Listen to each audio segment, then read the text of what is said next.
Ano po yung anime na Dragon Balls, yung pag nagagalit po ay nagdidilaw po ang buhok. Ano po? So, yun po yung aking larawan. So, anyway, 16 years na po akong mananampalataya, Tatay Ringo, pero ito po yung na-preach ni Pastor Normel nung Wednesday po ata, prayer meeting, na yung The Joy of the Lord. Ano po? 16 years na po akong mananampalataya, hindi pa rin po nababago aking paniniwala, Sir Louie, na ang pinakamasayang buhay ay ang buhay na maglilingkod sa Panginoon. Sa 16 years ko pong paglilingkod, meron po tayo dito, matagal na po na naglilingkod sa Panginoon. And I believe sila man din makakapagsabi na ang pinakamasayang buhay ay ang buhay na naglilingkod po sa Panginoon. At yun po yung laging sinasabi ng aming pastor na walang ibang pinakamasayang buhay kundi ang buhay na naglilingkod sa Panginoon. Kaya even po, the disciples, even si Apostle Paul, sabi po niya in Philippians chapter 1 verse 21, "For to me, to live is Christ, and to die is gain." Ang mabuhay sa ganang akin ay para kay Kristo, at ang mamatay ay pakinabang. Alam niyo po yung kamatayang may pakinabang, yung buhay na nasa Panginoon. So kaya nga po, hindi po natin pwedeng walain. Kanina po si Pastor Ariel, nagpaawit po siya ng "There is sunshine in my soul today." Pero alam niyo po ba na namatayan po sila? Nandiyan po ba ang Tatay Berhel? Namatayan po sila. Ngayon po ba, Pastor Ariel, o kagabi? Kagabi. Namatayan pero nagpapaawit, "There is sunshine in my soul today." Hindi po napiktuhan ng sitwasyon yung kagalakan na ibinigay sa kanya ng Panginoon. At alam niyo po, sa atin pong mga mananampalataya, sabi ni Apostle Paul in Philippians chapter 4, verse number 4, "Rejoice in the Lord always, and again, I say, rejoice." Kaya kung bakit maraming malungkot? Kasi wala po sa Panginoon. Pero pag ikaw ay nasa Panginoon, lagi ka pong masaya kahit may kalungkutan. Kaya nga po, sa atin pong mga kasama, this morning, ngayong umaga, nawa nga po yung believer's joy ay ma-experience po natin. At nais ko pong sabihin, ma-experience lang po yan natin pag tayo po ay nasa Panginoon na. Kaya nga po may mga Kristiyano na parang hindi halata ang edad. Ano po, nakikita mo, ito ay medyo maedad na, pero kasi lagi pong masaya, ay pinapabata po ng Panginoon. Naniniwala po ba kayo doon? Na yung mga Kristiyanong masayahin ay bumabata. Ano po? So pagka nasa Panginoon ka, kahit ano. So, pero yung mga taong yung laging nakasimangot, malungkot, ay kahit ang bata, sobrang parang matanda ng tingnan. Tama po? Kaya po, pwede po ba na ngitian po natin ang ating katabi ng tunay na ngiti? Yan, yung ngiting may kasiyahan. So, ngitian po natin, malay nyo, malungkot yan sa bahay, tapos nung dumating sa church, biglang ngitian mo, edi ngumiti din siya. Ano po? Dahil po sabi ng Bible, laughter is the best medicine. Kung malungkot ka, may salita ng Diyos para mapasaya ka. This morning, I hope tayo po ay makaranas ng believer's joy. Maranasan natin yung katuwaan na mula sa Panginoon. Now, kung kayo po ay masaya, pwede po ba tayong tumayo para po basahin ang salita ng Panginoon? Para po doon sa may mga kakayahang tumayo, tayo po ay tumayo. At basahin po natin ang salita ng Diyos, Psalms 133, verse 1 to 3. Tatlong verse lang po, tatlong talata ang ating babasahin at pagbubulayan ngayong umaga. Psalms 133, verses 1 at saka down to verse number 3. So kung kayo po ay nandyan na po, nakita nyo na po, say, praise the Lord. So marami pong hindi na po nakakabasa ng salita ng Panginoon. Of course, yung mga bulag, wala na po silang kakayahan. Marami din po ang walang pagkakataon para makapakinig ng salita ng Panginoon. Pero tayo pa ay very privileged po na nakakabasa at nakakapakinig ng salita ng Diyos. Amen? So atin pong basahin ng sabay-sabay ang salita po ng Diyos. Psalms 133 verse 1 hanggang verse number 3. All together read. "Behold, how good and how pleasant it is for brethren to dwell together in unity. It is like the precious ointment upon the head that ran down upon the beard, even Aaron's beard, that went down to the skirts of his garments." Verse 3, "As the dew of Hermon, and as the dew that descended upon the mountains of Zion, for there the Lord commanded the blessing, even life evermore." Salamat po sa pagkabasa po ng salita ng Diyos. The title of our message today is the joy of the believer's fellowship. The joy of the believer's fellowship. Tayo po saglit manalangin. Dakilang Diyos, aming Ama na nasa langit, minsan pa, salamat po sa inyong mga salita na amin pong nabasa. Ang salita mo, Diyos, ay ilawan sa aming mga paa at liwanag sa aming mga landas. Ito din po, Diyos, ang aming tanging yaman. Ang lahat ng bagay sa lupa ay lilipas at luluma, pero ang iyong mga salita ay mananatili hanggang wakas. Salamat po, Diyos, may salita mo na aming mapagbulayan ngayong umaga. Lord, dulutan mo po kami ng katuwaan na nagmumula sa iyong banal na kasulatan. Lord, loobin mo po sa araw na ito, na sa amin pong pag-aaral, ay makita namin ang Diyos na amin pong pinaglilingkuran at sinasamba. Ay yun din pong Diyos na nagligtas sa amin at yung Diyos na nagnanais ng lahat ng kanyang mga anak ay magkaisa. Dakilang Diyos, dalangin ko po na pagpalaan niyo po ang iyong mga salita, pagpalaan niyo po ako na iyong lingkod, gamitin mo po ako, Diyos, na maging daluyan ng pagpapala. At yun din po, Diyos, ang mensahe po inyong hati-hatiin at abutin mo po kahit po sa mga kabataan. Nawa po, Diyos, mapunan ang mga pangailangan. At ang mensaheng ito hindi lang po hanggang ngayon, kundi sa habang panahon. Pagpalain mo po ang amin pong pagsamba at pakikinig ng iyong mga salita. Ito po aking dalangin. In Jesus' name, Amen. Maaari na po kayo makaupo. Salamat po sa inyo pong pagtayo. Now, meron po akong quotation na nabuo po habang inaaral ko po ang akin pong mensaheng ito, habang inahanda po yung mga ilang larawan na akin pong ipapakita. In connection po sa ating topic po this morning, ang nabuo ko pong quotation ay ito po, at pakinggan nyo na lang po, hindi pa ako nakapag-prepare ng PowerPoint presentation, ng slides, sa kadahilanan po tayo po ay marami pong ginagawa. Hello, sound check. Sound check. Hindi naman sa idinadahilan ko po yung maraming ginagawa, pero alam ko po na may PowerPoint presentation man, may outline man o wala, ang salita ng Diyos ay makahagawa sa ating puso. If there is no unity, there can be no harmony. And if there is no harmony, there can be no beauty. So again, if there is no unity, there can be no harmony. And if there is no harmony, there can be no beauty. So wala daw pong kagandahan kapag walang pagkakaisa. Kaya po sabi ni David, nung sinulat niya po ang Psalms na ito, behold, how good and how pleasant it is, sa verse number 1, how pleasant it is for brethren to dwell together in unity. Now, meron pa ako mga ilang larawan na ipapakita po sa inyo to start po. Mga larawan po ng pagkakaisa. At yung first picture ko po ay yung picture po namin nung kami po ay hindi po yun. Huwag na po ay hindi pa po mananampalataya. Okay? Kilala niyo po yung anak ni Sang Goku? Si Son Gohan. Ano po? Ito po, ang itsura ko po noon ay si Son J-Car. Okay po. Now, ito po yung larawan. Yung pong sa Lemery po, yung sa Lemery. Yung kami po ay nakasuot ng mga yan. Ito po yung picture namin nung kami po ay pumunta po ng anniversary po ng Lemery. And kung makikita niyo po, iba't iba po yung aming kasuotan. Ano po, yung dala po naming mga motor, iba't iba. At yung galing at husay namin sa pagmamaneho, iba-iba rin.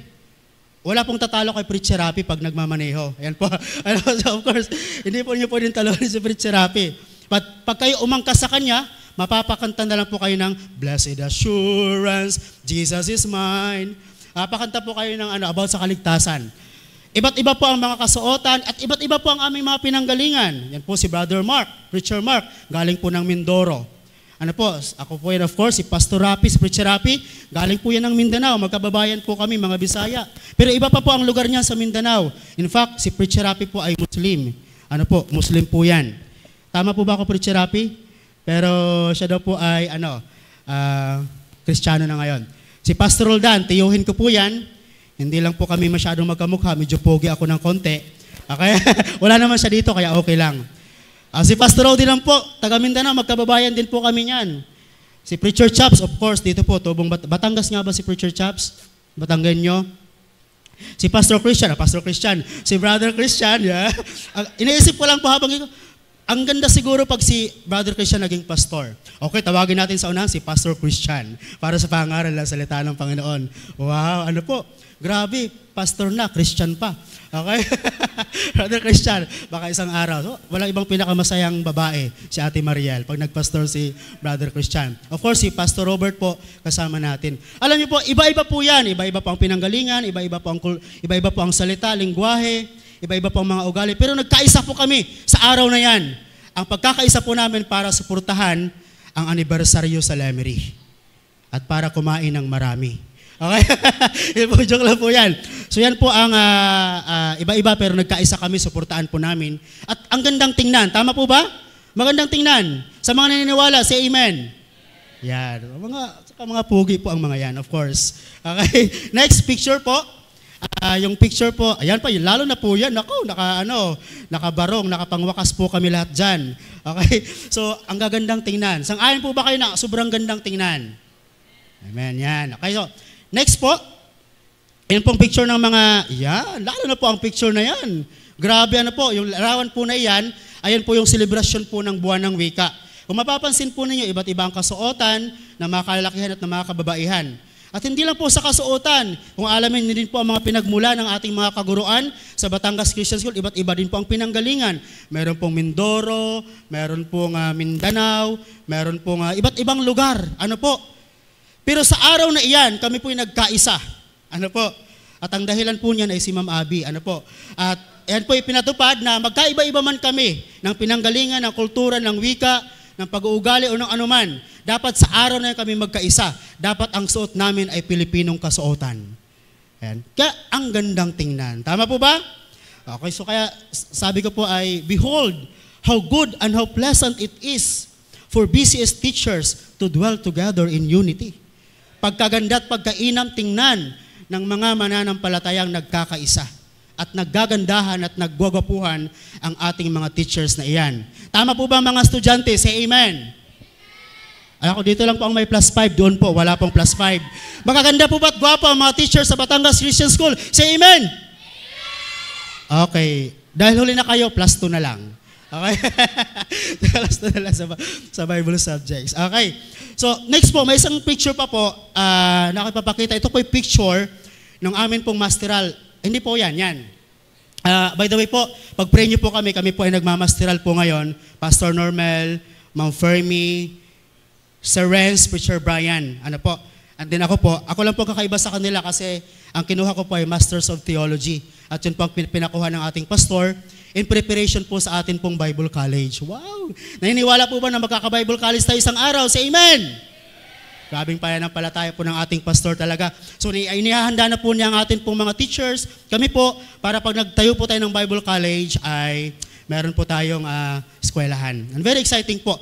Ito po ilarawan ng amin pong, I think ito po ay, ang subject ko po dyan ay Practical Theology. So, medyo mahirap po yung aking subject po sa akin pong mastery. Alam niyo po, from Monday to Friday po, ako po may klase. I think po ito sinasabi para sabihin po na marami akong ginagawa. Isang hinga ko, kumbaga magpapahinga lang po ako ng 5 minutes kasi 4:30 ang labas sa school. After po, nung magsisimula na po ng 5, ang akin pong klase sa Masteral online from Monday to Friday. Tapos meron pa po kaming klase, kami ni na Pastor Ariel, Gateway Seminary naman po sa Glory Project. Every Tuesday at saka Thursday, 11 po ng gabi ang uwi po namin. 11:00 po ng gabi. Kaya po, ang akin pong prayer request sa akin mga kasama ay mental health. Ano po, tayo prayer request po, mental health, baka maya-maya, ako po ay nagsasalita na po ng mga kakaiba. Dahil nasobraan sa pag-aaral. Okay, pero ano po yan, ministry po natin, kumbaga po, inihahanda po tayo ng ating pastor. Of course, naghahanda po tayo para nga po isang araw in the future, meron po tayong maituro po sa ano. So iba-iba po ito, iba-ibang denominasyon, iba't ibang religion, iba't ibang paniniwala. In fact, meron diyang mga pastora, meron diyang layman, may mga Sunday school teacher, meron po diyang police. Yan pong, ang police po dito, ito po si Sir James, police po yan. Ano po, at meron din po akong kasamang content creator, vlogger. Ako, pinapanood ko lang to sa kanyang mga vlogs, pero nakasama ko po nung sa aming klase. Ang galing talaga ng Panginoon. Talagang magkakaiba-iba po yan, iba-iba po ang pinanggalingan, iba-iba po ang paniniwala, iba-iba po ang denomination, iba-iba po ang aming stand. Ano po? Meron po diyang Baptist din po, so iba't iba po. Pero ako lang po ang pinakabata. Ano po? Meron po diyang mga senior na po. Ako po ang pinakabata na siguro nag-take ng masteral. Ano po? Iba't iba man po, pero ang layunin po namin dyan, isa lang. Para mas lumalim yung aming pong pagkaunawa sa salita ng Diyos at mas lumalim yung pagkakilala sa Panginoon upang isang araw ay maibahagi ang Panginoon sa iba. So yun po yung purpose ng amin pong pag-aaral. Magkaiba-iba pero ang amin pong layunin, ang pagkakaisa po namin dyan, pinag-aaralan po namin ang salita po ng Panginoon. Kaya, behold how good and how pleasant it is for brethren to dwell together in unity. Alam niyo po, iba-iba po tayo dito. Ano po, iba-iba ang ating pinanggalingan. Iba-iba ang ating mga pag-uugali. Iba-iba ang ating lingwahe. In fact, ako po, may kakayanan ako magsalita ng 5 wika. Or 6. Na po, Tagalog, English, Bisaya, Nitibo, Cebuano, at saka Manobo. Yun po ang aking kayang salitain. Ano po? Pero iba-iba man po tayo, pero alam niyo po, isang araw po, isang araw. Tayo pong lahat dito sa lupa, isang araw, magkaiba man po ang lahi, magkaiba man po ang pinagmulan, magkaiba man po ang ating mga kultura, tradisyon na pinaniniwalaan, pero isang araw magkakaisa po tayo doon sa langit, lahat ng tao, lahat ng tuhod ay luluhod, at lahat ng dila ay magsasambit na ang Panginoon ay Diyos, at luluhod sa Kanya isang araw sa langit. Philippians chapter 2 verse 11, every tongue shall confess that Jesus is Lord. Ano sabi ng Bible?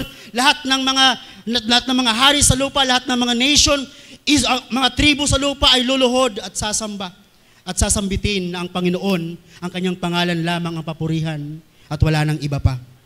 At isang araw doon po sa langit, ang pinakamasayang pagkakaisa po sa lahat.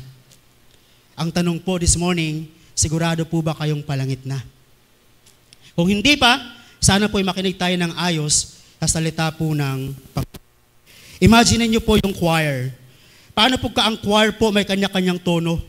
Ano? Paano kung halimbawa kaming lahat hindi na-arrange ni Ate Grace na dito po ang soprano, dito po ano po bang dito? Soprano, dito po ang alto, dito po ang bass, dito po ang tenor. Paano kung halimbawa kaming lahat may kanya-kanyang boses? Maganda po bang pakinggan ng choir? Hindi po. Tanong ko po, na-bless po ba kayo sa awitin ng choir kanina? Amen? Hindi lang po sa mensahe ng kanta, pero dahil merong pagkakaisa yung aming boses, by the way, wag niyo lang po akong pagsuluhin, kami ni brother, wag niyo lang kami pagsuluhin, baka masira ang choir. Okay? Alam niyo po, ako po, inaamin ko po, hindi ko man po minsan matamaan ang tamang tono, pero kaya kong sumabay sa mga nasa tamang tono. Yun po akin reason.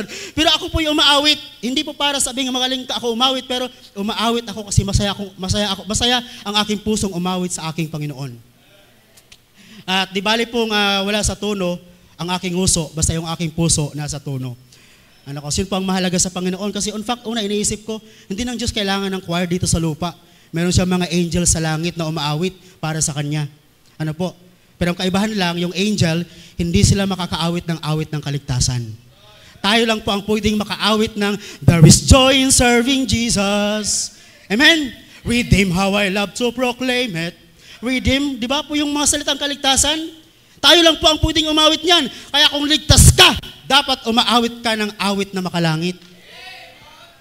Kaya yung iba, malungkot, hindi makaawit, parang hindi pa po nakaranas ng kaligtasan. Pero alam niyo po, ano man ang sitwasyon ng buhay, kung naligtas ka, makakaawit ka ng masaya. Ganda ng awit kanina ng choir. There is harmony. And because there is harmony, there is beauty.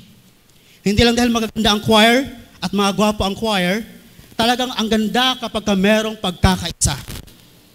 Behold how good and how pleasant it is for brethren to dwell together in unity.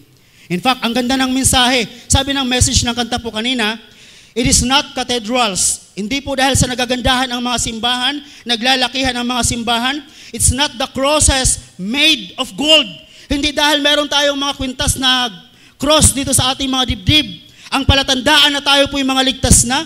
It's not just sentimental stories that have been passed from old or down from old.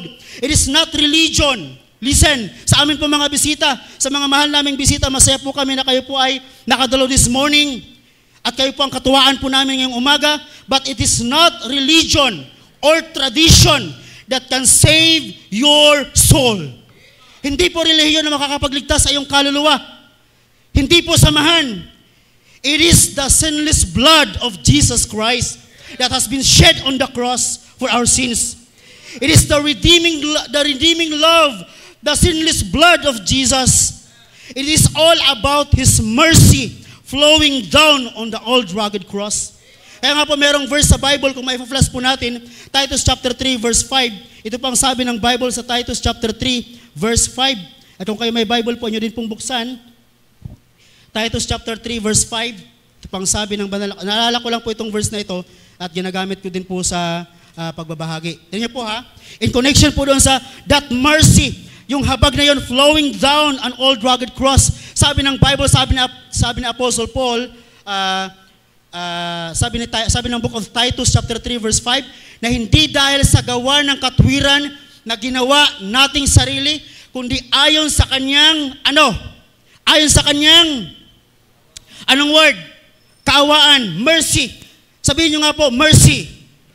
Hindi dahil sa ating gawa na katwiran o sa ating sarili, kundi ayon sa kanyang kaawaan ay kanyang iniligtas tayo. Praise the Lord. Because of that mercy that flowing down of the cross of Calvary, ikaw na makasalanan, ako na makasalanan, hindi ka dapat paranasin ng Diyos ng kanyang kahabagan.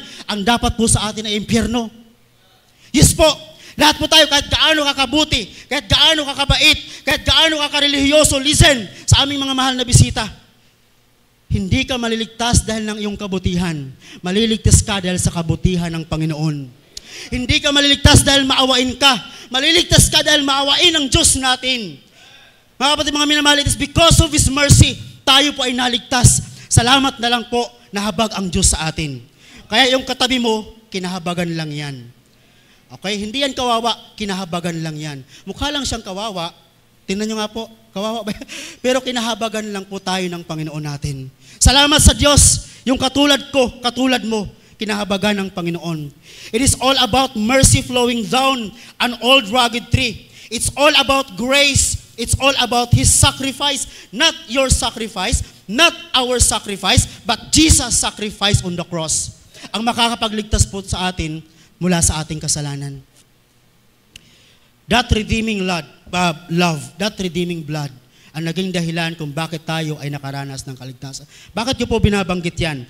Alam niyo po ba yung binabasa nating talata in Psalms 133? Punta po tayo dyan. The context of that passage. Alam niyo po ba na the tribes of Israel has been divided? Sila po ay nahati. Dahil nga po ng judgment ng Panginoon, kapag kayo ay hindi sumunod sa aking kalooban, kapag kayo sumasamba pa rin sa mga Diyos-Diyosan, hindi kayo makinig sa akin, magpaparanas ako ng judgment. At isa po sa mga judgment ng Panginoon ay nahati po ang tribes of Israel. Meron pong tribo na sama-sama 10, meron pong 2, meron po sa northern, meron pong southern kingdom. Kaya nahati po sila.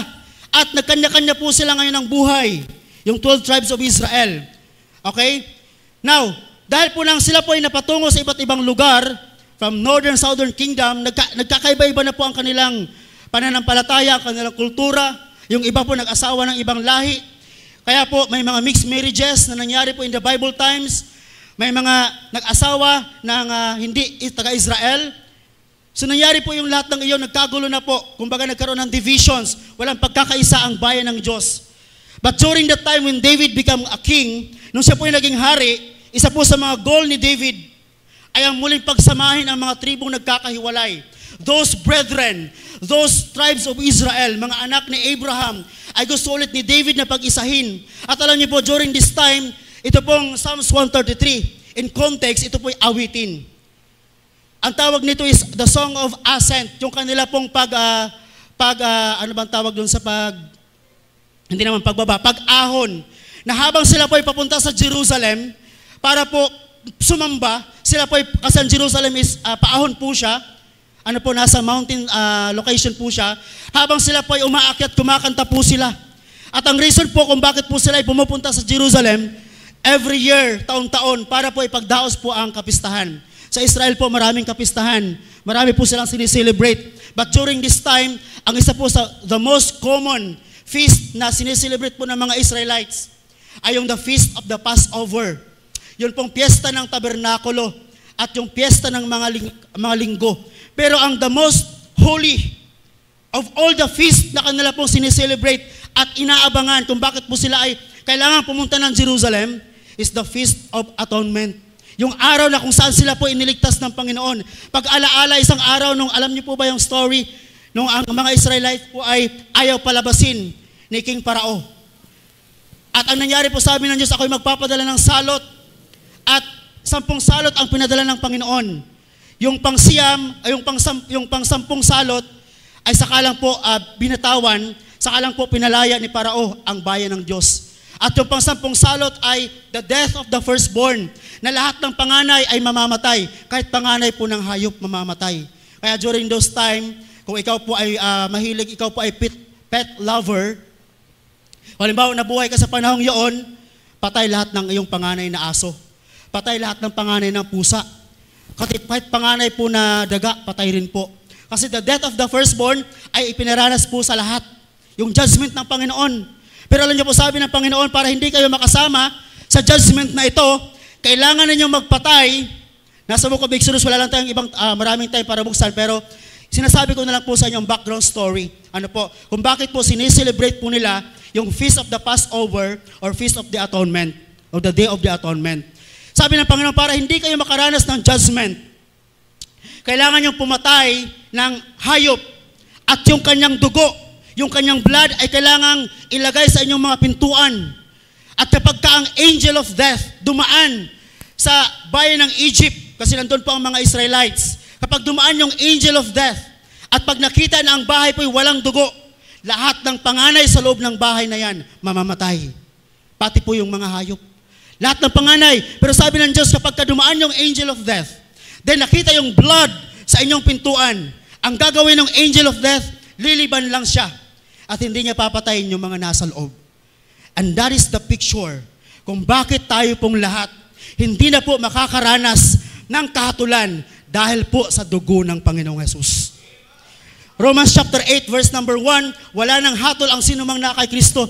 Mga kapatid, mga minamahal, kung bakit tayo po'y nagtamo ng kaligtasan, kung bakit tayo po'y tiyak at may kasiguruduhan na pag namatay tayo sa langit tayo papunta, hindi dahil tayo mabubuting tao, yun po ay dahil sa dugo lamang ni Kristo na atin pong pinanampalatayanan. That blood, kaya po sila habang papunta po sila sa Jerusalem para sumamba, umaawit po sila. Nung makita ni David, wow, grabe ang mga Israelites, kumakanta sila. Kaya sabi niya, behold, look, tingnan nyo.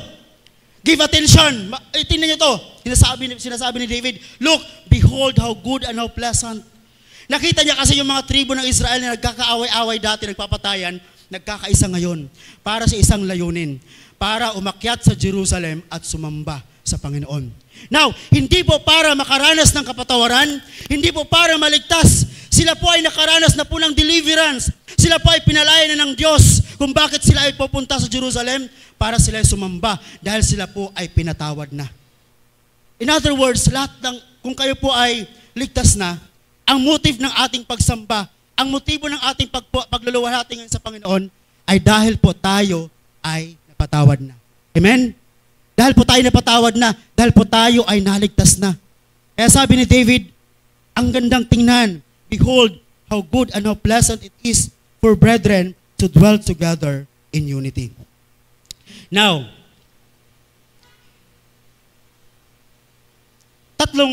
tatlong bagay lang po ang nais ko pong makita po natin this morning about po sa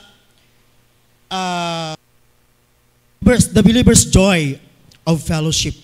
Tatlong bagay ang gusto ko pong makita this morning sa mga passage na atin pong binasa. Naibigay ko na po sa inyo ang context, naibigay ko na po ang background, yung spiritual significance kung bakit po sila papunta ng Jerusalem to worship the Lord na nagpatawad po sa kanila at nagligtas po sa kanila. This time po, let's go to our message at i-connect natin sa ating title, The Believer's Joy of Fellowship. Number 1. So nandyan pa po ba kayo? Say amen. At inyo na pong pagpasensyahan talaga ako po'y pawisin. Ano po? At kakulay na po ako ng pulpit. Kung ang tingin nyo po sa akin yun ay parang turon, dahil namumula. So yun na pong pagpasensyahan at ako talaga'y pawisin po. Pero ito po ay dulot din po ng atin pong pagkaseryoso na salita po ng Panginoon. Hindi po madali ang maghanda ng mensahe, laging sinasabi ng atin pong mga mangaral ng mga preachers po natin. Kaya po, biyaya po ang meron pong nangangaral ng salita ng Panginoon. Kaya sana po, pagka nakita niyo po yung mga preachers natin, yung mga pastors natin, kahit kunting pasalamat lang ay okay na. Ano po? Kaya po, salamat po sa mga eager pong makinig. Kayo po ba'y nakikinig pa? Say amen. Ayan. 3 bagay lang po. Number one po, kung malalagay din po ng ating mga nasa technicals po ang ating points. Number 1 is the pleasure of unity.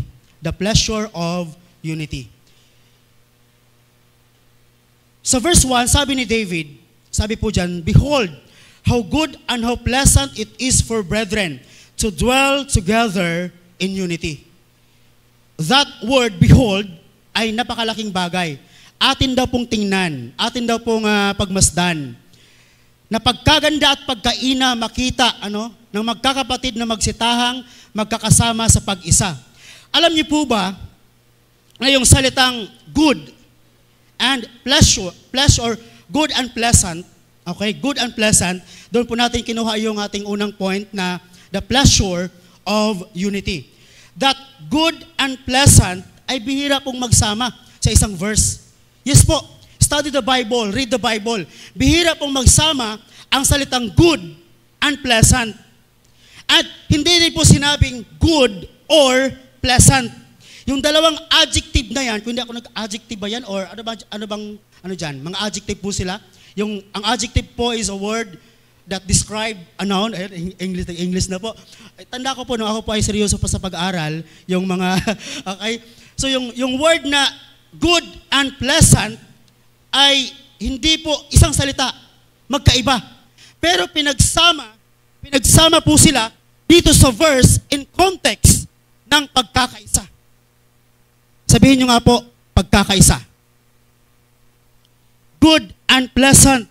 Alam niyo po, hindi po lahat ng good ay pleasant.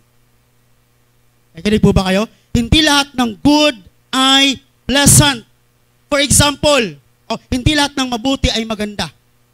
Okay, for example, mabuti po ba ang magdisiplina ng isang anak? Ng isang anak. Para po sa magulang, mabuti po ba ang magdisiplina ng isang anak? Or sa mga anak, mabuti po ba ang disiplinahin kayo ng inyong mga magulang? Tama po? Mabuti po ang disiplina. Pero tanong, masarap ba ang madisiplina? Pleasant ba ang madisiplina? Ano po? Sa mga nakaranas pong mapalo, palakpak nga po kayo, nakaranas mapalo. Wow, meron pa nga. Nakaranas ng mapalo, pumalakpak. Wow, galing naman. Ano po? So, yung pagpapalo ng isang magulang, alam ko isa po yun sa paraan ng pagdisiplina. Tama po? Pero sino dito ang pinapalo na masaya pa? Mother, isa pa nga, more. Wow, sarap pala mapalo. Meron po ba? Wala. So, hindi lahat ng mabuti ay masarap sa pakiramdam. Naalala ko po yung aking tatay, bagamat yung aking tatay wala na po. Ang mga tatay po minsan, hindi po mga expressive. Ano po, tatay ko po ito, taunan siya kung magalit. Pero pag nagalit, sobrang lupit. Ano po, talagang mapapaano ka. Ang tanda ko lang po na, isang tanda at hindi ko po makakalimutan, na sobrang galit ng aking tatay, nandyan naman yung aking mother, alam niya po iyan. Pero ako po ay itinapon, young people, makinig po kayo dito, buti na lang at wala pong malapit na ilog dito sa Batangas na pwedeng languyan. Ako po itinapon na aking tatay, Kuya Benson, sa ilog. Ilog po. Buti na lamang po at tayo po ay laking ilog. Alam mo, yung mga bata pa po kami inaykayang, ang aming pong laruan ay ilog. Kaya sanay kaming lumangoy. Kaya nung nagalit yung aking tatay sa akin, ayaw ko na lang po sabihin yung dahilan, nagalit yung tatay sa akin, talaga ako hinabol at nung ako'y maabutan, ay talaga naman. Dahil sa sobrang galit po niya, itinapon ako Ate Cecil doon sa ilog. Buti na lang, maalam ako lumangoy. So safe pa rin. Pero ang tinding galit, can you imagine, itinapon ako sa ilog. Maliit pa ako, mga grade 6 pa ako noon. So maganda ang madisiplina. Ano po? Pero hindi po yan maganda sa pakiramdam. Now, hindi naman po lahat ng masarap ay maganda or mabuti. Not all pleasant are good. Hindi lahat ng masarap ay mabuti. Tanong ko po sa inyo, masarap po ba ang lechon? Say amen. Masarap ang lechon. Para nga pong lechon ang tingin nyo sa akin ngayon eh. Ano ba? Masarap ang lechon, pero mabuti po ba pag araw-araw po ay ulam lechon? Hindi po masarap. Ano po? Masarap po ba ang milk tea? Sa mga nakainom na po ng milk tea, palakpak nga po. Yeah. Masarap po yan. Masarap po ang cake, masarap po ang milk tea, pero puro matatamis. Ano po, hindi po masarap, pero hindi po mabuti. Lalo po sa mga may matataas na pang sugar, na katulad ko. Ano po, muntik na po akong nasa border, sabi ni Doktora Melody. Nasa border na po ako ng kaya nagbabawas-bawas na po ako ng kanin. So, okay, si Mother ay kakaunti na lang po yung kanin nilalagay sa aking baunan. Pero maya-maya naman ang bulos. Okay po. So, pleasant, masarap uminom ng mga sweets, pero hindi po mabuti. Kaya minsan pala hindi rin mabuti ang sobrang sweet. Yung kaway-kaway sa mga sobrang sweet dyan. Hindi po, minsan maganda ang sobrang sweet, lalo na kapag hindi pa kayo mag-asawa. Young people pa lang, tapos sobrang sweet na. Tapos sasabihin, friends lang. Don't me. Wag ako. Friends lang, tapos iisa ang tubigan, pinag-iinuman nilang dalawa, tapos sabi, friends lang. Don't me. Papunta ka pa lang, paahon na ako. Nakaranas din naman tayo ng mga ganyan. Ano po? Kaya yung mga nagsisweet-sweetan dyan, wala namang level, pero sobrang sweet, ay, nako. Maganda, pero hindi mabuti. Now, in context ng ating pinag-aaralan, yung good and pleasant, pinag-isa. Pinag-isa po sa verse at sa talatang yan. Na wala po siyang ibang sinasabi po mga minamahal, mga kapatid, mga kaibigan, na anong ganda pagkainam at pagkamabuti, makita ang mga mananampalataya na nagsitahang magkasamang magkakaisa. Ang ganda niyo pong tingnan ngayon. Ano po, kahit ang iba sa inyo wala pang ligo kaninang umaga, hindi mahalaga, sobrang ganda niyo pong tingnan ngayon. Bakit nagkakaisa at nagsitahang magkakasama?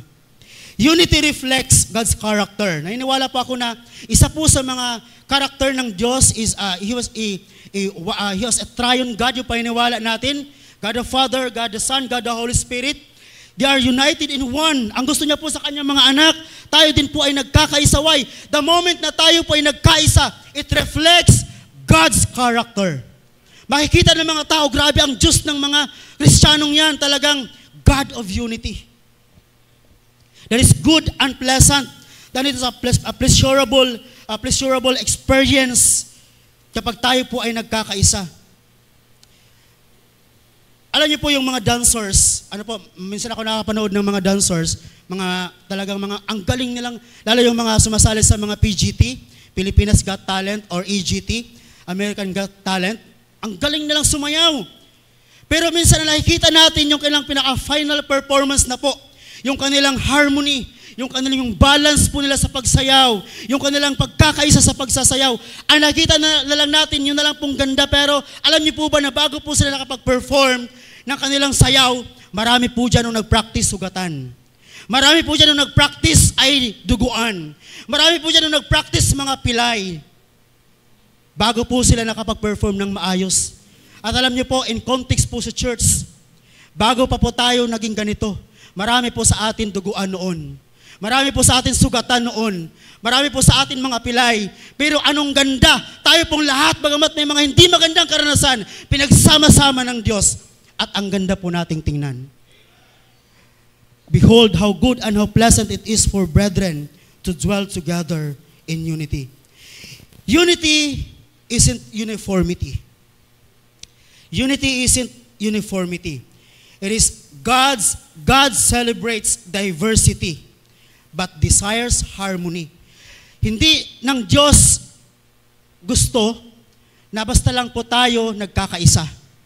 Dapat po sa atin pong pagkakaisa, meron pong pagkakaintindihan, meron pong pagmamalasakitan, meron pong pagdadamayan, meron pong pagtutulungan.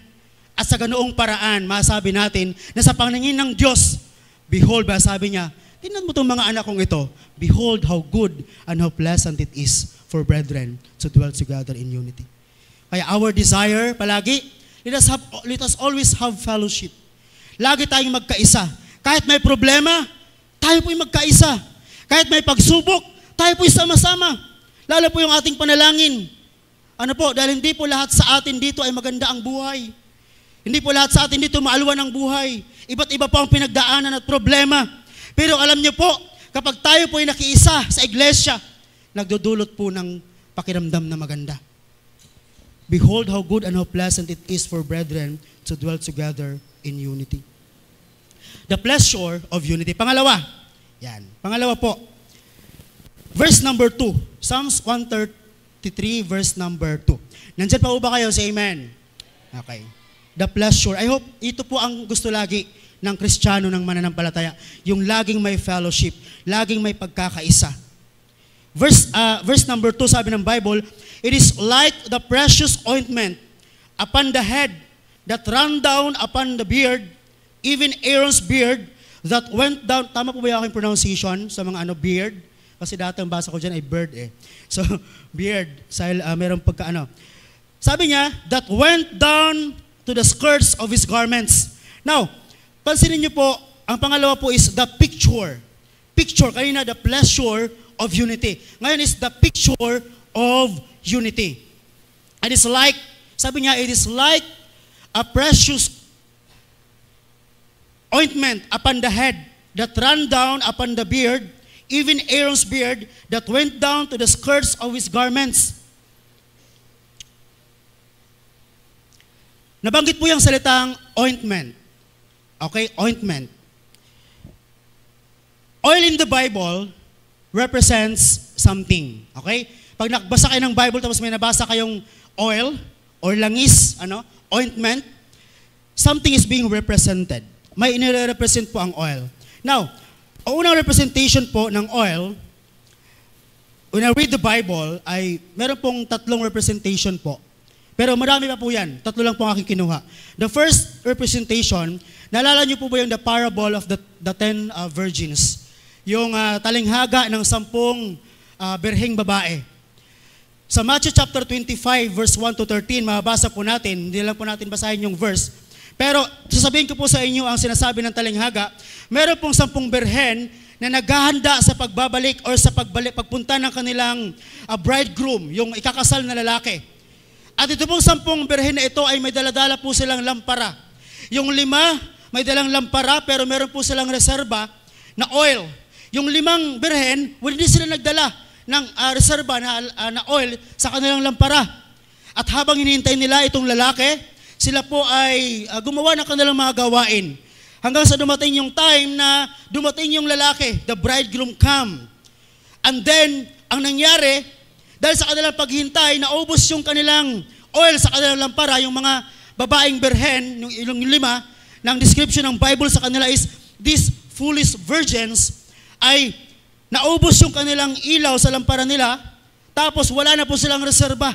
Pero yung 5 birhen na may oil na reserba, pagdating ng bridegroom, sila po yung nakasalubong, pero yung 5 hindi na po, dahil nasalubong. And that parable pictures of our preparedness. Larawan po yun ng atin pong kahandaan, na isang araw po ang Panginoon po ay babalik at lahat po tayo ikakasal sa Kanya. Alam niyo po ba yun? Na isang araw merong kasalan sa langit. Kaya sabi ko po, hindi man makasal sa lupa, at least meron sa langit. Okay. At ang aking so, alam niyo po ba may kasalan sa langit? Yung church sa Bible is a picture of a bride. Ang iglesia po ay larawan ng babae. Then Jesus Christ is the bridegroom. Kaya po siya babalik para sunduin yung babae. Sunduin yung church, tayo. Now, yung parable na iyan ay pinipicture po niya yung oil sa lampara is a picture or represent our readiness. Na alam niyo pa ang sinasabi po diyan, it is like a precious ointment na yung ating ginagawa sa lupa, yung ating fellowship, yung ating sama-samang pagsamba, yung ating mga pagtitipon is like an ointment na kung saan tayo po'y naghahanda.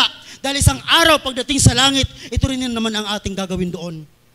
Ang sumambang sama-sama, ang mag-fellowship ng walang hanggan. Ibig sabihin po, inihahanda lang tayo ng Diyos habang tayo ay nasa lupa. Kaso lang po, nakakalungkot yung mga Kristiyano na ayaw pong dumalo sa mga pagtitipon. Yung bang palangit ka, pero ayaw mong umatin ng church. Yung palangit ka, pero ayaw mo ng fellowship. Can you imagine po, Pastor Normel, nasa langit na po tayo, tapos, halimbawa lang si Pastor Normel ay matampuhin, siya po ay madaling ma-offend, kaya ayaw po niya makipag-fellowship. Tapos nasa langit na po siya, tatawagin siya ni Abraham, "Oy, kapatid na Normel, tara na, kain na tayo dito." By the way, sa langit may kainan. Okay? Kaso lang, wala na pong dudumi. Wala na pong, kahit kaano kadama yung kainin doon, kahit kaano karami, hindi na po dudumi doon. Kakain. Alam niyo po kung bakit? Kasi po, alam niyo po sa mga eksperto po, sa mga psychologist, alam niyo po yung pagkain, nagbibigay po ng pleasure. Tama po? Hindi naman talaga yung sarap ng pagkain pero yung pag kumakain ka, may pakiramdam na masarap. Yung pakiramdam mo na nag-enjoy ka. Kaya sa langit, I believe, merong pagkain. Kasi gusto ng Diyos na tayo mag-enjoy sa langit. Alam niyo po, tatawagin po si Brother Normel. Parang hindi ka, fellowship, sabi ni Pastor Normel. Ayaw ko. Nandyan si Pastor Ariel, ayaw ko. Hindi naman masaya kabanding yan. At tawagin ka ni Moses, Grace. Parang hindi ka Grace. Sabi natin, Grace, ayaw ko dyan. Nandyan si hindi ko naman yung kabate. Ayaw ko makipag-fellowship dyan. Ako. Or sasabihin, tatawagin si Tita Emma. Sister Emma, tatawagin si ni Maria. Parang fellowship tayo. Sabi ni Tita Emma, ayaw ko. Kagalit ako dyan. Can you imagine sa langit po? May mga madamdamin pa. Kaya alam niyo po itong fellowship na ito, magkaiba man ang ugali natin, may samaan man ang loob, may mga nagtatampuhan man, sana po sa umagang ito ay wala. Ang atin pong layunin ay tayo po'y mag-enjoy, mag-fellowship, at sumamba sa ating Panginoon. Amen? So, dapat po'y wala pong gayon. Lagi po dapat tayong mag-fellowship. Dapat lagi tayong makisama sa iglesia. It is our readiness. Inihanda po tayo sa pagbabalik ng Panginoon kasi sa langit, walang hanggang pagpupuri, walang hanggang pagluluwalhati. Everlasting fellowship. Kaya nga po, meron tayong awitin na, what a fellowship, what a joy. Ano ba yan? Kalimutan ko ang lyrics. Masaya ang mag-fellowship sa langit isang araw. Pero alam niyo po, sana habang nasa lupa pa po tayo, masaya tayo nagipag-fellowship sa Panginoon. Amen? Oil also is not just the picture of readiness. But kung inyo pong mapapansin din po sa Luke chapter 10, verse number 34, meron pong story sa Bible, it is also a parable of a good Samaritan. Na kung saan meron pong isang tao na napakit na po siya ng Jericho para po siguro para sumamba din o ano man, akit siya sa Jericho, tapos meron nakakita sa kanya mga tulisan. Okay? Din itong mga tulisan na ito, siya po ay pinagnakawan. Siya po ay binugbog, siya po ay sinaktan, kinuha yung kanyang mga daladalang gamit, at iniwan siya nakalatay sa daan. Dumaan po ang isang pare, pagdaan ng pare, nakita itong taong nakahandusay, sugatan, duguan, at malapit ng mamatay, ay tiningnan lang at siya po ay dumaan, at hindi niya po iyon pinansin.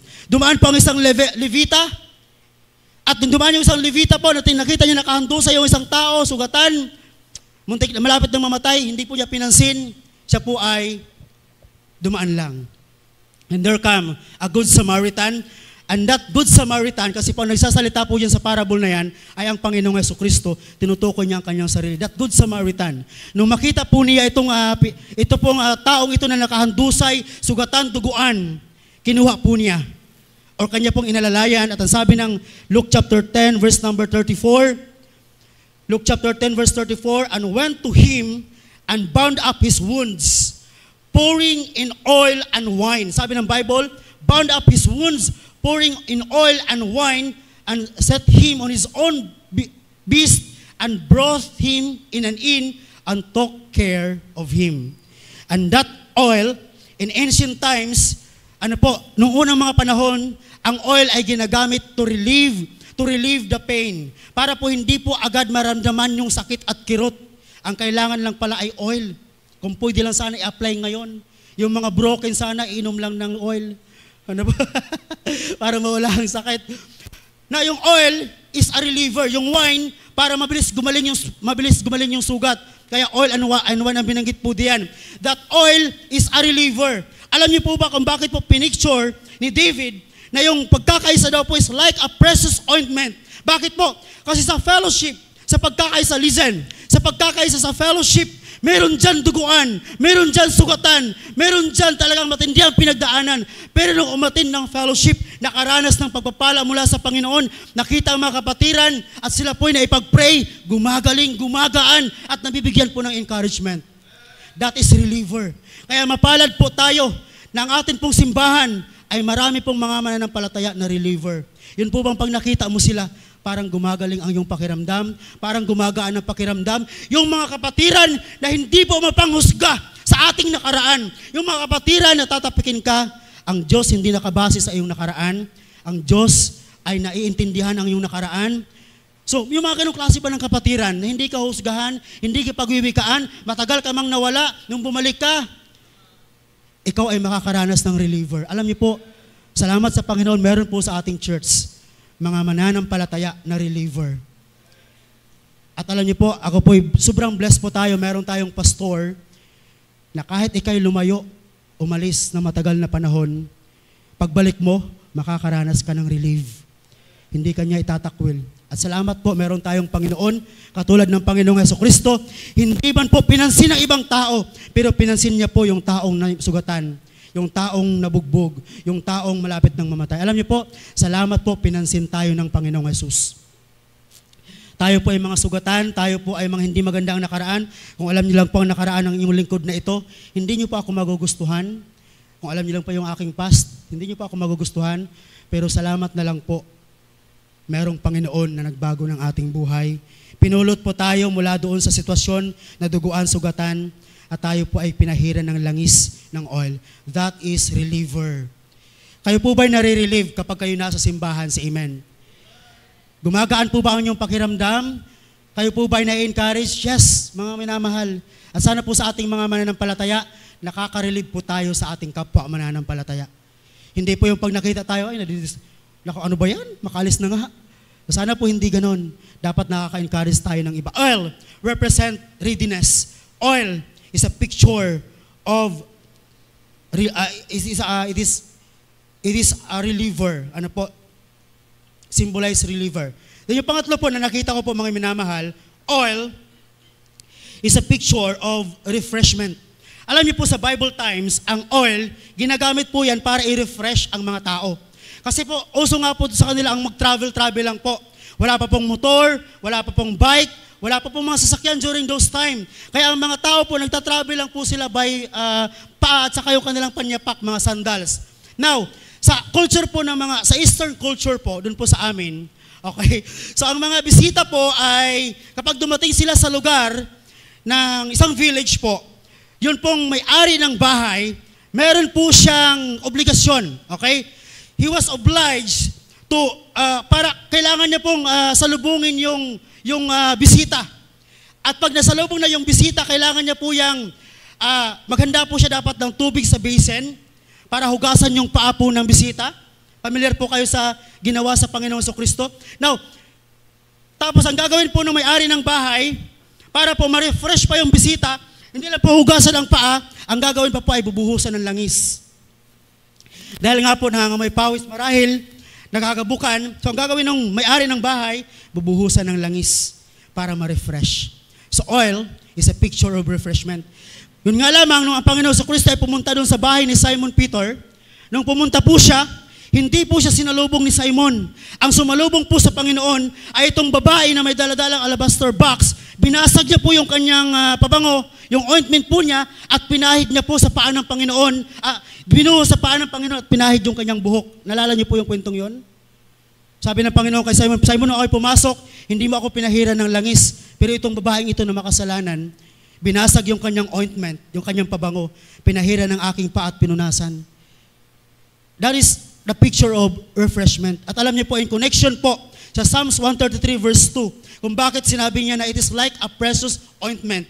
Yun po ay dahil po kapag may mga fellowship, kapag may mga meron pagsama-samang katulad nito, nare-refresh po ang bawat isa sa atin. Yes po, I believe. Pag makita mo lang po yung mukha ni Pastor Normel na lagi nakasmile doon sa entrance, marirefresh ka talaga. Ano? Pero yung mga, wag ka na lang tumingin doon sa mga Kristiyanong hindi naman nakangit, hindi, nung parang nag-smile pero parang nakasimangot. Pero alam niyo po, pwede po bang tingnan niyo yung inyong katabi at sabihin mo sa kanya, nakaka-refresh ka. Mukha lang niyang walang ligo, walang ayos, pero so nakaka-refresh. Alam niyo po, nakaka-refresh makita yung mga kapatiran na sa kabila ng mga pinagdadaanan, nandyan po sila. At sana po tayo maging refreshment sa bawat isa. Oil is a picture not only of readiness, relief, and refreshment. But in context po, alam niyo po ang context, it is not about readiness, it is not about relief, it is not about refreshment. In context po, balik nga po natin sa verse number 2, sabi dyan, it is like a precious ointment upon the head and run down upon the beard, even Aaron's beard. So si Aaron po is a priest, siya po ay pari na naglilingkod po sa tabernakulo. At ang isang pari po, bago po yan pumasok sa templo, bago po yan pumasok sa tabernacle, marami po yan siyang ginagawa. At isa po sa mga gawain po ng isang pari, i-anoint po niya ang kanya pong sarili. At kapag kayo pong oil, ay na-anoint na po niya ang kanyang sarili, ay pwede na po siyang pumasok sa templo. Basa niyo po yan in the book of Deuteronomy, book of Leviticus, pero wala tayong maraming panahon para basahin po ang bagay na iyan. Pero ano po ang sinasabi ng Bible? That oil, that ointment sa isang pari, ano po, is a picture of anointing, enablement. It is a picture of cleansing, purification, na kung saan yung pari, para po siya maging kaaya-aya sa paningin ng Diyos, para po siya katanggap-tanggap sa paningin ng Diyos, kailangan niyang dumaan sa process of purification, gamit po yung oil. Para mai-represent po niya ang mga bayan ng Israel sa harapan ng Diyos. At alam niyo po, that oil na sinasabi niya, kapag ka merong fellowship, kapag ka merong pagkakaisa, yung church na sama-sama naglilingkod sa kabila ng mga problema at pagsubok, yung simbahan na nagkakaisa in despite of diversities, yung simbahan na sama-sama sumasamba sa Diyos, pag nakita ng mga tao, masasabi nila, wow, that is a good representation na ang Diyos ay tunay, ang Diyos ay buhay, ang Diyos ay totoo sa buhay ng mga Kristiyanong yan. So that is the picture na sinasabi niya, it is like a precious ointment sa ulo ni Aaron. Alam po, let us always have that kind of fellowship. Huwag tayong umalis sa church, huwag tayong, kahit magtampo ka sa kapatiran, magtampo ka sa iyong kapwa, huwag tayong umalis. Ano po? In fact, lalo tayong magpatuloy sa paglilingkod po sa Panginoon. It is a picture, the picture of unity. Now, alam niyo po ba, lang po ha, na walang aking that isa pa pong maganda sa oil, ang oil hindi po nag-i-stay kung saan mo po siya pinatak. Tama po? Yung langis, subukan niyo po, mag-ano tayo ng oil, maglaglag ng oil, hindi po siya mananatili sa kanyang pinatakan. That oil will flow. Siya po ay dadaloy sa kung saan niya gustong dumaloy. At yung madadaluyan niya ay makakaranas din po ng oil. And you know what? That is the picture of the church. Kung bakit ang simbahan ay hindi lang po dapat nakaupo dito sa loob ng building na ito. Kung bakit po ang church, kung bakit po may mga workers, may mga Bible students, may mga Kristiyano na humahayot nangangaral ng salita ng Diyos. Why? Because ang church supposed to be not to stay in this building. Dapat po tayo ay humayo. Dapat po tayo magmangaral ng salita ng Panginoon para makaranas din po sila ng oil. That oil na nagre-represent po ng Holy Spirit. Maraming tao wala pong presence of God, wala po silang Holy Spirit sa buhay nila. So kailangan nating ipaabot sa kanila. Kaya nga po salamat sa Panginoon, not just our church, but our school is a mission-minded institution. Yung BCS, yung Batangas Christian School, alam niyo po, hindi lang po yung school. Alam niyo po, kaya po, nakakatuwa. First class niyo po kahapon, Pastor. Unang klase niyo po dun sa management, sa masteral po nila. Ito po, habang kasi si Ma'am Fermi po ay nag-online, tapos naka-loudspeaker, ang kanilang session, nagpapakilala po sa bawat isa. Of course, inaabangan ko kung paano magpapakilala si Pastor Normel, si Sir Renz, si Ma'am Fermi, napakinggan ko nung nagpakilala, dugo ilong ko dugo ang ilong ko nung napakilala si Ma'am Fermi. English is spokening kasi. Okay, so, pero alam niyo po, meron doon Ma'am Fermi akong narinig na, hindi ko lang alam kung maalala ni Ma'am Fermi, tinanong ko sila, ano ang motibo, ano ang purpose, kung bakit sila nagmamasteral. Meron doon, ang reason ay, para daw po siya ay, of course, magkaroon ng dagdag pang kaalaman, magkaroon pa po ng enough knowledge para magturo. Si Pastor Normel, pakinggan ko ang kanya ay para mas lumawak pa yung yung kaalaman po na magagather po niya sa masteral na iyon ay magamit niya para akayin pa ang mga kabataan natin, para magturo sa mga bata. Yung kanyang personal development, hindi na lang po para sa kanya, kundi para mag-akay. At mayroon po doon akong napakinggan, sabi niya, hindi ko naman sasabihin ng pangalan, pero napakinggan ko lang po. Sabi niya, kaya daw po siya nagmasteral, Ma'am Fermi, kung naalala niyo po, para daw po tumaas yung kanyang, pagka nagmasteral, tumataas daw yung sahod. Tama, Ma'am Fermi? Meron. Can you imagine, kaya lang siya magmamasteral, para pag siya nagmaster na, tumaas ng kanyang sahod. Tanungin niyo po si Ma'am Feby, tumataas pa ang sweldo niyan. Nagmaster po yan. Alam niyo po, ang motibo ng mundo ay iba sa motibo ng Kristiyano. Ang motibo ng mga teachers sa Batangas Christian School, kaya kami nagtuturo. Bakit meron nagtatagal dyan? Hindi po dahil sa pira. Batangas Christian School is not ministry. It is ministry. Kaya kahit matitigas ang ulo ng mga batang yan, kahit matitigas ang ulo ng mga batang yan, pinagtsasagaan po namin. Kasi naniniwala po kami na isang araw, pag yan ay nakaranas ng tunay na kaligtasan, babaguhin ng Panginoon yan. Kaya sa mga magulang, hindi po kami ang magbabago sa inyong mga anak. Kahit gaano pa po namin kahusay, kagaling magturo, hindi po magbabago ang mga yan, maliban na lamang kung sila'y makinig ng salita ng Diyos, sampalatayanan po nila si Jesus, saka po makikita ang pagbabago. Kaya hindi lahat na napasok sa BCS ay nagbabago. Pero proud kami kasi yung pinaka matigas ang ulo sa BCS pag lumabas, pag napunta sa ibang school, pinaka mabait. Hindi ko alam kung bakit. Pero alam niyo po, nakaka-proud po ang BCS. Hindi po dahil ako BCS teacher. Pero yung mga bata nating tinuruan noon matagal ng panahon, pag nakita po nila ang mga teacher sa labas, hindi pwedeng mawala ang pag-bless. BCS to may bless. Ano po? So alam niyo po, dahil po yan, nakaranas po sila ng presensya ng Panginoon. Last, nandyan pa po ba kayo sa amen? So 11:40, last na po. So nakita natin yung the pleasure of unity. Behold how good and how pleasant it is for brethren to dwell together in unity. Pangalawa po, the picture. It is like an oil that run down upon the beard, even Aaron's beard, and went down to the skirts of his garments. And you know what? Mula sa ulo hanggang sa laylayan, hanggang sa paa. Na sinasabi lang po ng Biblia, na yung fellowship natin ay approval na pwede tayong samahan ng Panginoon from above.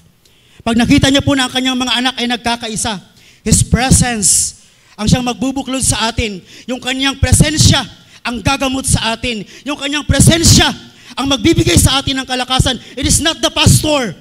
Ang magbibigay sa atin ng encouragement, kalakasan. Yun po ay ang presensya ng Panginoon sa kalagitnaan po natin. Kaya po wag nating pabayaan ang pagkakatipon gaya ng ugali ng iba. Sikapin po natin. May nagtanong po sa akin na Ate Rain, sabi na parang wala dito sila. Pero nagtanong sila, Pastor, may pahinga pa po ba kayo? Kasi from Monday to Friday, aral, tapos lalo ngayon may masteral, tapos Saturday, visitation, hayo, may house church. Yung Monday namin na house church, nilipat ko na po ng Saturday. Kasi po wala po talagang time. Pastor, may pahinga pa po ba kayo? Meron. Anong araw? Linggo. That is my rest day. Pero wala ako sa bahay. Nasa bahay ako ng Panginoon. Alam niyo pang pahinga natin? Wala sa bakasyon. Ang pahinga natin ay nasa Panginoon. Kaya kung pagod ka na, lalo ka dapat magsimba. Kung pagod ka na sa buhay, discouraged ka, lalo ka dapat lumapit sa iglesia. Lalo ka dapat makisama sa mga mananampalataya. Huwag kang lumayo. Walang gamot sa paglayo. Walang nagaling sa paglayo. Pero lahat ng lumapit sa Panginoon, there is healing. May encouragement kapag ikaw ay nasa presence ng Panginoon. Kaya sana po wag nating pabayaan ang fellowship. Wag tayong lumayo sa Panginoon. Alam ko po, marami sa atin may bigat na, may problema. Pero sana wag po tayong umalis sa last. Not only the blessure, not only the picture. Yan ang problema sa aming mga Bisaya eh. So, picture. And then the last, the promise of unity.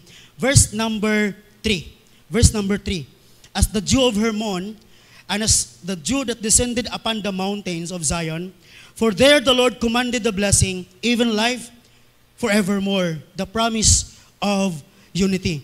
Now, may binanggit po diyang dalawang bundok. Okay? The promise of unity. Dalawang bundok po ang binanggit dyan. The Mount Hermon and then the Mount Zion. Nandyan pa po ba kayo? Say amen. Okay, so pakinggan niyo po ito. Ano po? Alam kong ang iba medyo inaantok na, nagbe-beautiful eyes na po. Pero pakinggan niyo po ito. The Mount Hermon. Ito po ay ginamit po ng author ni David. Kasi po ang Mount Hermon po is a mountain na kung saan po meron po yung significant sa mga Israelites. Meron po siyang spiritual significance. Kahit po sa mga archaeologists, meron po yan. Mamaya po, may picture po ako dyan eh. May picture po ako ng Mount Hermon. Pakita nyo nga po, Ma'am Pam. This is the picture of Mount Hermon. Binisita ito ng isang archaeologist. Magaling na archaeologist ang pangalan niya po ay, ano ba pangalan niya? May pangalan siya sa picture eh. Kasi ang kanyang trabaho po mag-travel, puntahan yung mga iba't ibang lugar sa Bible at alamin yung kanilang mga significant. Ano po, most especially, nabasa sa Bible, pinuntahan po niya. Ayan, ito pong archaeologist na ito, pinuntahan niya po. Yung nasa likod niya, na-zoom out na lang po siya, pero yung nasa likod po niya is sa Mount Hermon in a present day. Okay? Mount Hermon, kung mapapansin niyo po, yung Mount Hermon, napakataas po na bundok niyan. According po sa mga nag-aral, yan po ay 9,000 feet above sea level. Sobrang taas, 9,000 feet. At kaya po siya parang naghahamog-hamog na sa tuktok na ng bundok na iyan, doon po namumuo yung mga hamog na kapag lumapag sa lupa, yung mga hamog na yan ay nagiging yelo, nagiging niebe, snow. Yung mga dew from the Mount Hermon. And then yung dew na yan, yung niebe yung snow na yan, ay natutunaw siya. Okay, natutunaw po siya, pagbating niya sa baba, natutunaw po siya, din yung kanyang water from that melted snow, bababa po yan, papunta ng Mount Zion. Ang Mount Zion naman po ay, mababa lang po na mountain yan, pinakamababang mountain outside sa Jerusalem. Kasi ang Jerusalem po ay napaikutan po yan ng wall, then outside the mountain of Zion, ay nandun naman po yung Mount Zion. Okay? At dahil po ang Zion po ay dry surface ang land, bihira po ang nabubuhay ng mga halaman, mga pananim, bihira po, kaya mapapansin nyo po, puro gabok ang mga nagtatravel, kasi mga disyerto eh. Ang lugar na iyon, yung pinaglagyan ng Mount Zion. In fact, malapit daw po yan sa Jericho. Nung napansin nyo po yung natandaan, nung nag-travel po yung Samaritan woman, the Good Samaritan. So ano pong ibig ko pong sabihin? That Mount Hermon, ang promise po ng Panginoon na yung mga blessings, mga pagpapala na kanyang inihanda mula sa taas, okay, ay dadaloy pababa. At yung Mount Zion na yan, makakaranas yan ng melted water from that snow, at yung may mga surface, may mga lugar na madadaanan po ng water, yung mga tuyong lupa ay mababasa at magkakaroon ng mga buhay na halaman, buhay na mga puno, at magkakaroon po ng buhay ang lupang yan. Alam niyo po ang sinasabi po ng Panginoon dyan? That promise of unity?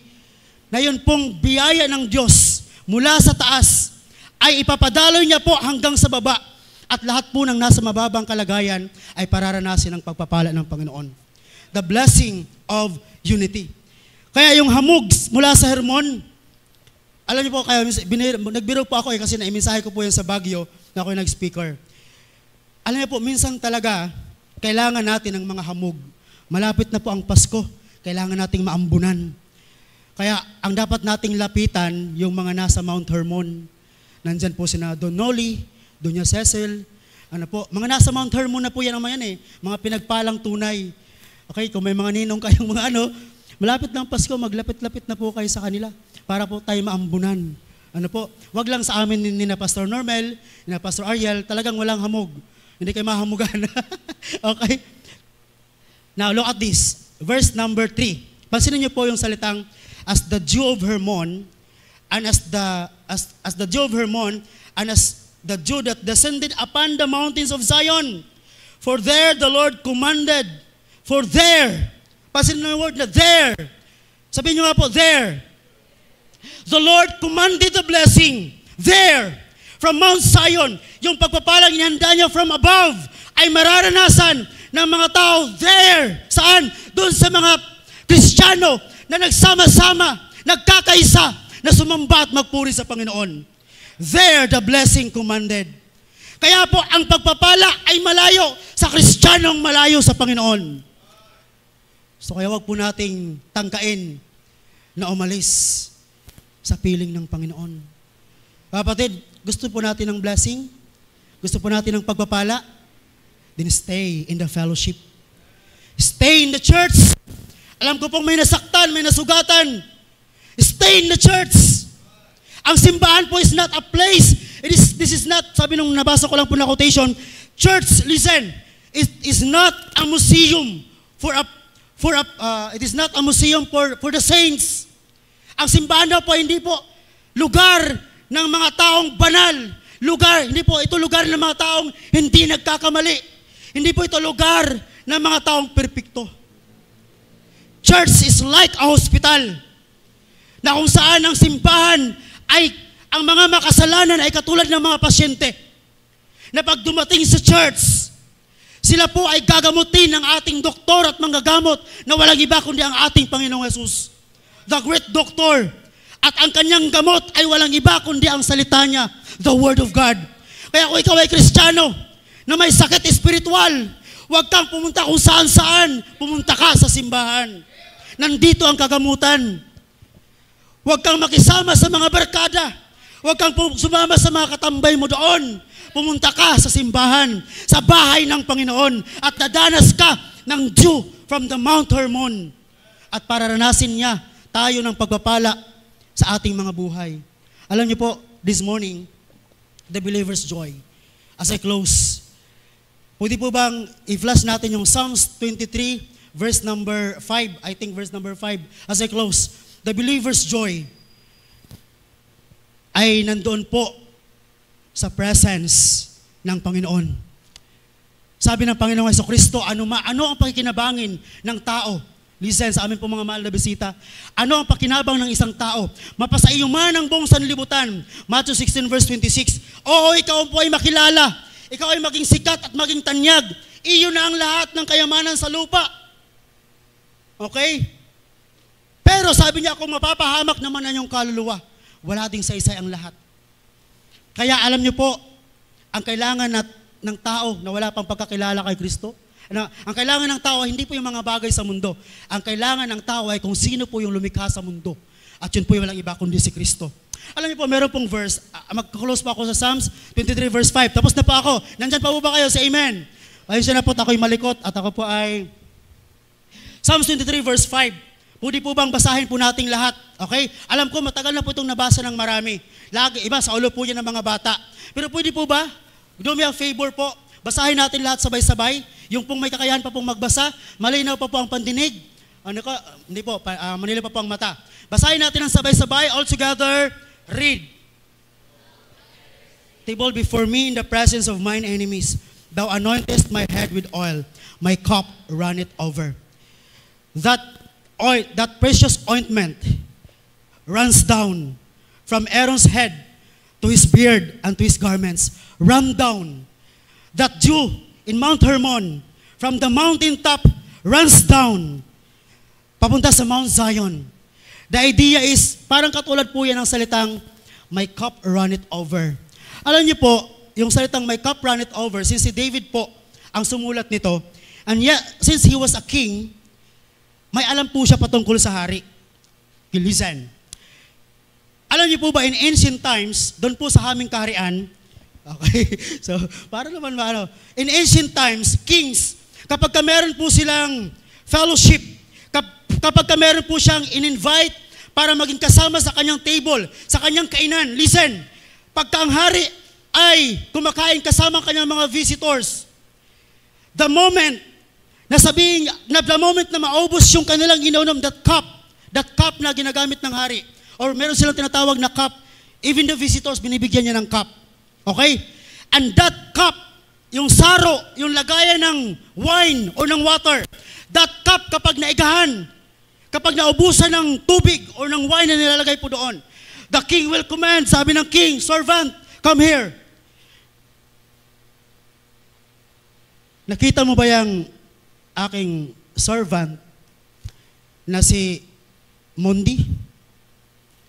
Kasi po, alam niyo po, pagka ang hari, nakita niya na yung cup ay walang laman, sorry.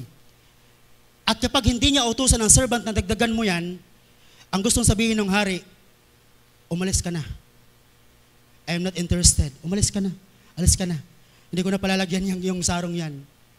You know what? Nung sinabi ni David, my cup runneth over. This is a picture in my mind na yung hari inutusan yung kanyang servant, servant, look at the cup of David. Buhusan mo ng tubig. At hanggat hindi ko sinasabing itigil mo, huwag mong itigil. Hindi pumunta yung servant, binuhusan yung cup ni David. Cup ni David binuhusan. At yung cup ni David ay nag-overflow na. Sinasabi ng hari, David, I want you to stay. David, I want to have fellowship with you. My cup, run it over.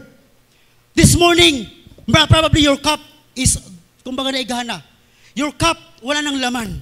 Marahil your cup ay wala, iga-iga na. Sa dami ng problema, sa dami ng pagsubok. Sinasabi po ng Panginoon, Benson, your cup is empty. Then servant, go, fill his cup.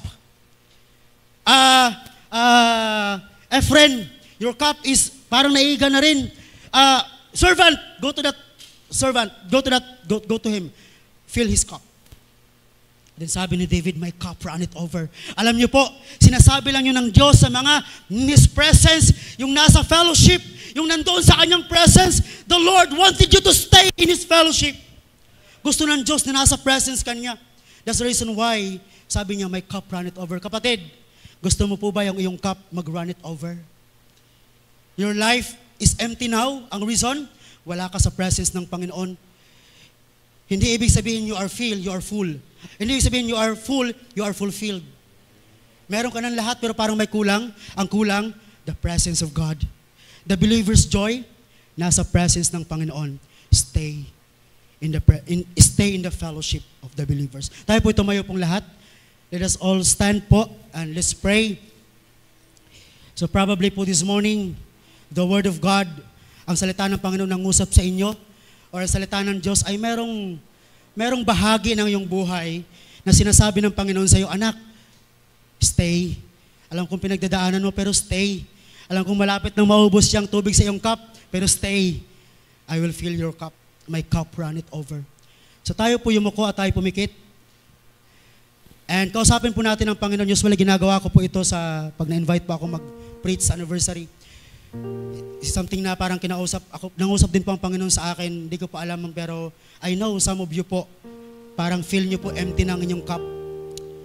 And minsan ay ayaw mo nang dumalo sa gawain. Minsan parang ayaw mo nang makipag-fellowship. Pero this time, the Lord is inviting us all to have fellowship with Him. Makipag-fellowship. The altar is open. Would you please come to the altar and makipag-usap tayo sa Panginoon. Lord, fill my cup. Ako po'y empty na. Sige po, wag pong mahiya. Lapit na lang po as we close. Lapit na lang po tayo. Let's pray. Alam ko may mga issue tayo sa buhay. Yung issue na yun marahil ang nagdi-discourage po sa atin. But that issue ay hindi mahalaga sa Panginoon. Ang mahalaga ngayon, lumapit ka sa Kanya. Magpaayos po tayo. Let us experience that dew from Mount Hermon na ipaparanas ng Diyos kapag tayo po ay nagkaisa. Now, if hindi ka pa nakakilala sa Panginoon, kapag wala ka pang relasyon sa Kanya, kailangan mo po siya sa buhay mo. Kung sino man po ang hindi pa po tiyak at sigurado na pag namatay sa langit siya papunta, marahil wala pa siya ang Panginoon. Meron po ba ngayong umaga ang magsasabi, Pastor, tulungan mo po ako. I want to experience that joy, that fellowship. Gusto ko pong tanggapin ang Panginoon. Meron po bang magtaas ng kamay? Pastor, gusto ko pong tanggapin ang Panginoon ngayong umaga. Can you raise your hand? Salamat po sa kamay na yan. Can you raise your hand? Pastor, tatanggapin ko pang Panginoon ngayong umaga to experience that joy of the believers. Meron pa po bang gusto tumanggap? Salamat po sa mga kamay na yan. Mostly po yung mga estudyante po natin. Praise the Lord po. Kung nagtaas ka ng kamay at nais mo mapasukin ng Panginoon, pray this prayer. Hindi po ito makapagligtas, pero let this be a guide to you. Tanggapin mo ang Panginoon ngayon. Narito po ang panalangin. Panginoong Diyos, ngayong umaga, salamat po sa mensahe. It is not my religion. Hindi pala aking relihiyon, kundi ang relasyon sa inyo ang magdudulot sa akin ng kaligtasan na walang hanggan. Panginoon, binubuksan ko ngayon ang aking puso. Inaanyayahan kita, pumasok ka sa aking buhay. At simula ngayon, tuturing kita na aking Panginoon at tagapagligtas magpakailan paman. Sa mga mananampalataya, Lord God, sa mga lumapit po, hindi ko pa alam ang kanilang kahilingan, hindi ko pa alam ang kanilang kalagayan, pero may Diyos kami na nakakaalam ng lahat. Lord, fill their cup. Punuin niyo po ang kanilang mga saro. Lagyan niyo po ng overflowing water. Lord, even sa akin po na yung lingkod, Panginoon, salamat po sapagkat pinunuan niyo po ang aking pangailangan. Salamat po sa araw na ito. Purihin ka po, Lord. At nawa po kayo po ang aming naitaas. Ito po aking dalangin. In Jesus' name,